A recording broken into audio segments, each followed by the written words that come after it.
السلام علیکم ناظرین، دکن میڈیا کے اردو خبرنامے میں آپ کا استقبال ہے۔ میں ہوں اسماعیل ریحان۔ پیش خدمت ہے سرخیاں۔ جسٹس سنجیو کھنہ بنے ملک کے 51ویں چیف جسٹس، صدر جمہوریہ مرمو نے دلایا حلف۔ غزہ اور لبنان پر اسرائیلی فضائی حملے جاری، درجنوں افراد شہید۔ ریاض میں مسلم ملکوں کی چوتھی کانفرنس کا ہوا آغاز، غزہ اور لبنان کی صورتحال پر ہوگا غور۔ مہاراشٹر اسمبلی انتخابات میں کانگریس نے مزید 7 باغی امیدواروں کو کیا معطل۔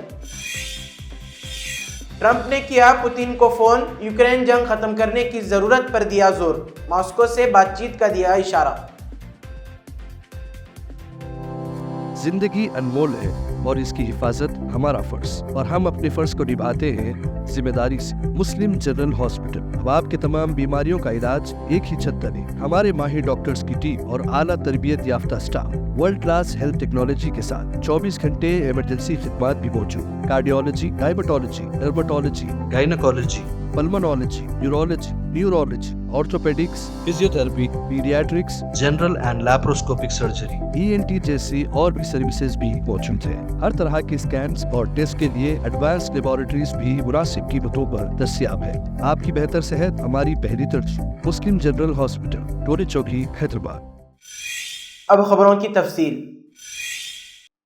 چیف منسٹر ریونت ریڈی نے کہا کہ وہ ریاست کے مسلمانوں سے ایک بات پر ناراض ہیں کہ 119 اسمبلی حلقوں میں کسی ایک حلقے سے مسلمانوں نے متحد ہو کر کانگریس کے ایک امیدوار کو کامیابی نہیں دلائی، جس کی وجہ سے آج کابینہ میں ایک بھی مسلم لیڈر نہیں ہے۔ حیدرآباد کے رویندر بھارتی میں قومی یوم تعلیم کے موقع پر چیف منسٹر ریونت ریڈی نے شرکت کی اور اس پروگرام میں اہم خیالات کا اظہار کیا۔ انہوں نے کہا کہ ریاست کی ترقی حکومت کا اہم مقصد ہے اور اقلیتوں کو خصوصی توجہ دی جا رہی ہے۔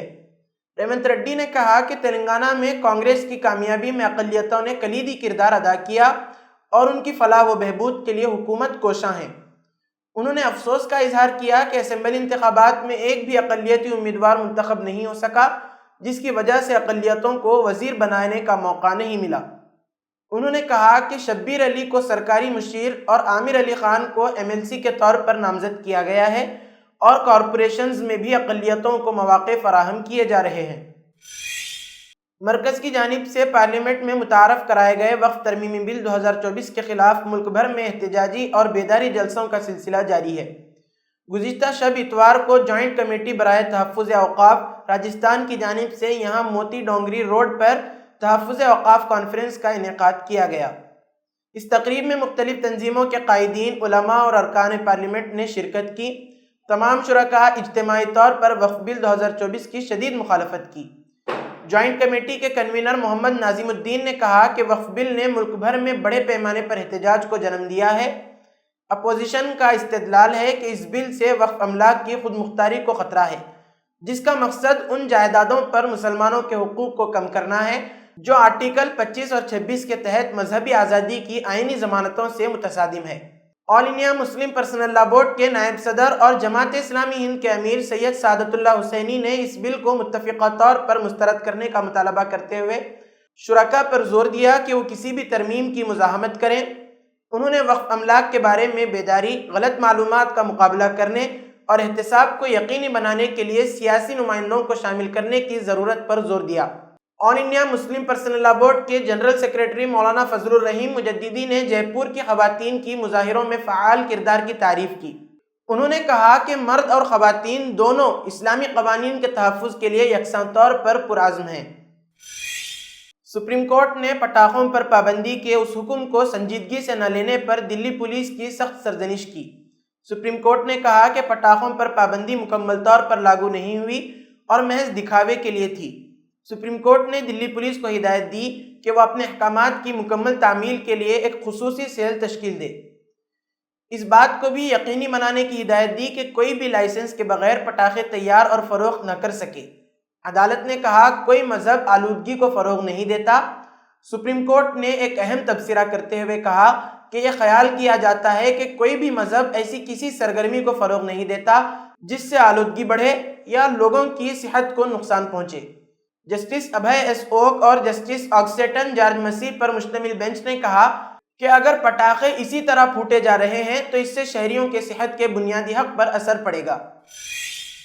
اتر پردیش کے باندہ میں ایک نو تعمیر مسجد کے خلاف ہندوتوا گروپوں نے مورچہ کھول دیا ہے۔ بجرنگ دل اور وشو ہندو پریشد کے کارکنان نے مسجد کے پاس پہنچ کر ہنگامہ کیا اور مذہبی نعرے بازی کرتے ہوئے مسجد کو منہدم کرنے کا مطالبہ کیا۔ رپورٹ کے مطابق ہندوتوا گروپ کا دعویٰ ہے کہ یہ مسجد ایک ایسی جگہ پر تعمیر کی گئی ہے جس کے بارے میں کچھ لوگوں کے خیال میں وہ جگہ تھی جہاں بھگوان رام نے ایک بار بھگوان شیو کو پانی پیش کیا تھا۔ دائیں بازو کے گروپوں کا دعویٰ ہے کہ مسجد لاک ڈاؤن کے دوران خفیہ طور پر تعمیر کی گئی تھی جب پابندیاں عائد تھیں۔ وی ایچ پی کے رہنما چندر موہن بیدی نے کہا، یہ مسجد بغیر کسی اجازت کے اور ایک ایسے وقت میں بنائی گئی تھی جب ملک سخت لاک ڈاؤن کے تحت تھا۔ ہم حکام سے مطالبہ کرتے ہیں کہ اس غیر قانونی ڈھانچے کو گرانے کے لیے فوری کارروائی کریں۔ ہندوتوا گروپوں نے اپنی پرانی تھیوری کے مطابق علاقے میں مسلمانوں کی موجودگی کو ہندوؤں کے لیے خطرہ قرار دیا۔ ان کا دعویٰ ہے کہ مسجد کی تعمیر سے پہلے یہاں کوئی مسلمان بستی نہیں تھی۔ یہ ہماری سلامتی کے لیے خطرہ ہے۔ شدت پسند ہندوتوا گروپوں نے یہاں موجود صرف مسجد کی تعمیر پر ہی اعتراض نہیں کیا ہے بلکہ دیگر درگاہوں اور مزارات کو بھی غیر قانونی قرار دیتے ہوئے منہدم کرنے کا مطالبہ کیا۔ انہوں نے مقامی حکام کو متنبہ کیا کہ اگر انتظامیہ کارروائی نہیں کرے گی تو ہم خود کارروائی کرنے پر مجبور ہوں گے۔ احتجاج کے جواب میں وی ایچ پی کے رہنماؤں نے اتر پردیش کے وزیر اعلیٰ یوگی آدتیہ ناتھ، ضلع کلکٹر اور مقامی پولیس کو خط لکھا ہے اور مطالبہ کیا ہے کہ وہ مسجد اور دیگر ڈھانچے کو منہدم کیا جائے جنہیں وہ غیر مجاز سمجھتے ہیں۔ اس سلسلے میں حکام نے اب تک کوئی تبصرہ نہیں کیا ہے۔ جسٹس سنجیو کھنہ ملک کے نئے چیف جسٹس آف انڈیا بن گئے ہیں۔ راشٹرپتی بھون میں پیر کو ہوئی ایک تقریب میں انہیں صدر جمہوریہ دروپدی مرمو نے عہدے کا حلف دلایا۔ اس موقع پر کئی معزز شخصیات موجود تھیں۔ حلف برادری کے ساتھ ہی جسٹس کھنہ 51ویں چیف جسٹس آف انڈیا بن گئے ہیں۔ ان کی مدت کار 13 مئی 2025 تک یعنی تقریباً 6 مہینے کی ہوگی۔ وہ جنوری 2019 سے سپریم کورٹ کے جج کے طور پر خدمات انجام دے رہے ہیں۔ انہوں نے 18 جنوری 2019 کو سپریم کورٹ میں جج کی حیثیت سے حلف لیا۔ تب سے لے کر اب تک وہ کئی ایسی اہم بینچوں کا حصہ رہے جنہوں نے ای وی ایم، انتخابی بانڈ، آرٹیکل 370 کی منسوخی جیسے اہم معاملوں میں فیصلے دیے۔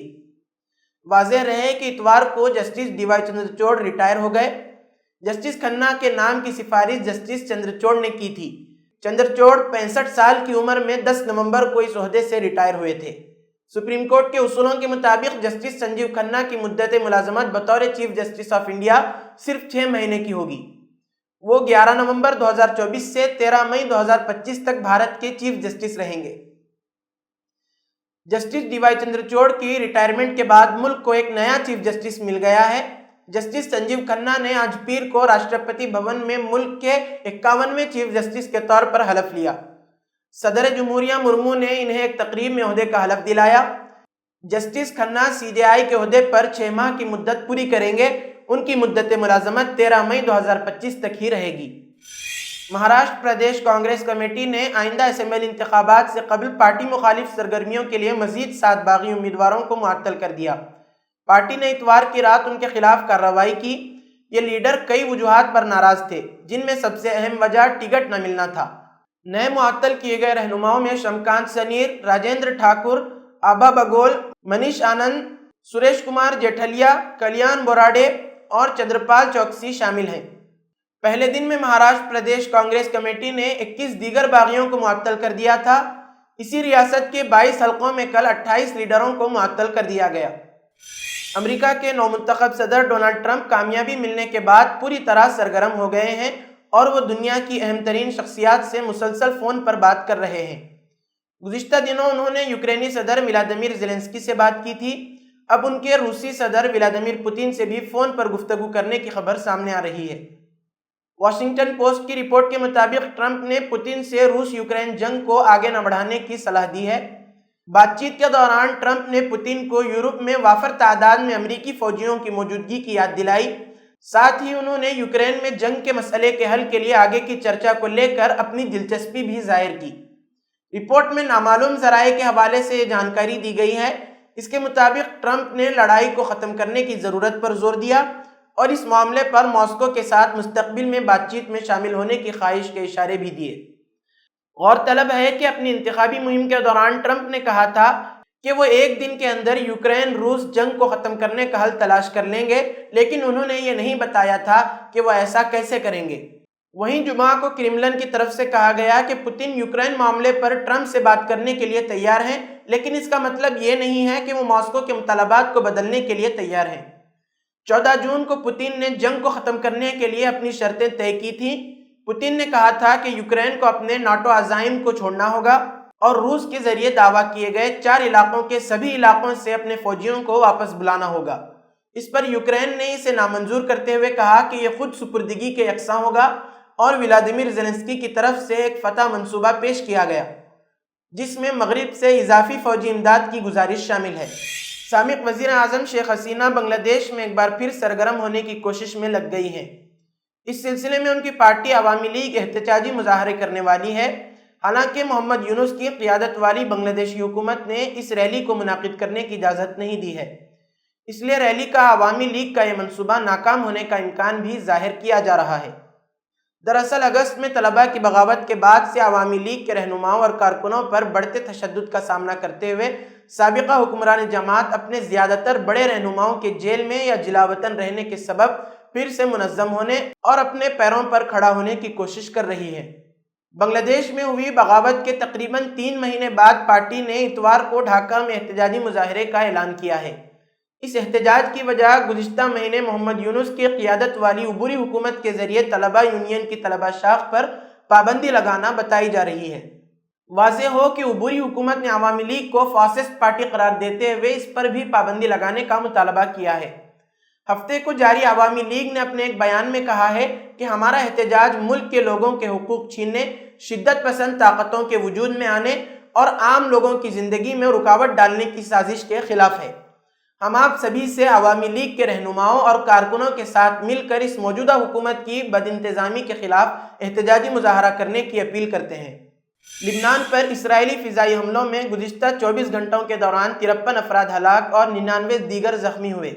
لبنان کی وزارت صحت نے یہ اطلاع دی۔ وزارت نے ایک بیان میں کہا، گزشتہ 24 گھنٹوں کے دوران اسرائیلی بمباری کے نتیجے میں 53 افراد ہلاک اور 99 شہری زخمی ہوئے ہیں۔ اسرائیلی فورسز نے پیر کے روز غزہ کے نصیرت کیمپ کی مغربی جانب مرکزی علاقے میں ایک نئی دراندازی کے لیے ٹینک بھیجے، اور فلسطینی طبی ماہرین کا کہنا ہے کہ اتوار کی رات سے اسرائیلی فوجی حملوں میں کم از کم 11 افراد ہلاک ہو چکے ہیں۔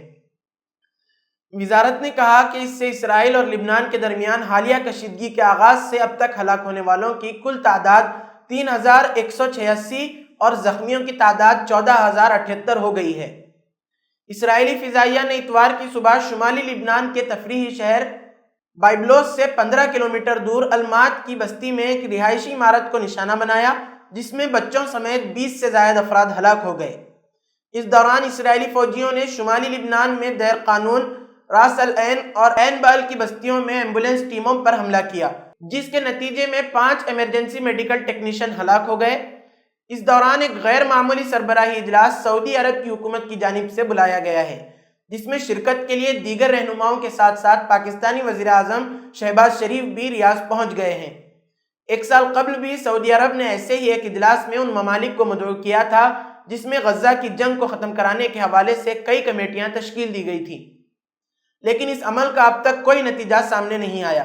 سعودی ذرائع کے مطابق اس سمٹ میں مقبوضہ فلسطینی علاقے اور لبنان میں اسرائیل کی بڑھتی ہوئی جارحیت پر غور کیا جا رہا ہے۔ سعودی عرب کی سرکاری خبر رساں ایجنسی SPA کے مطابق اس عرب اسلامک سمٹ کی اہم ترجیحات میں اسرائیلی جارحیت کو رکوانا، شہریوں کا تحفظ، فلسطینی اور لبنانی عوام کو مدد فراہم کرنا، پوزیشنوں کو متحد کرنا اور بین الاقوامی برادری پر دباؤ ڈالنا شامل ہیں، تاکہ وہ بھی خطے میں جاری جارحیت کے خاتمے اور وہاں دیرپا امن و استحکام کے قیام کے لیے فیصلہ کن اقدامات کرے۔ اسی کے ساتھ آج کی خبروں کا اختتام ہوتا ہے۔ کل پھر ہوگی ملاقات نئی خبروں کے ساتھ۔ دیجیے اجازت، اللہ حافظ۔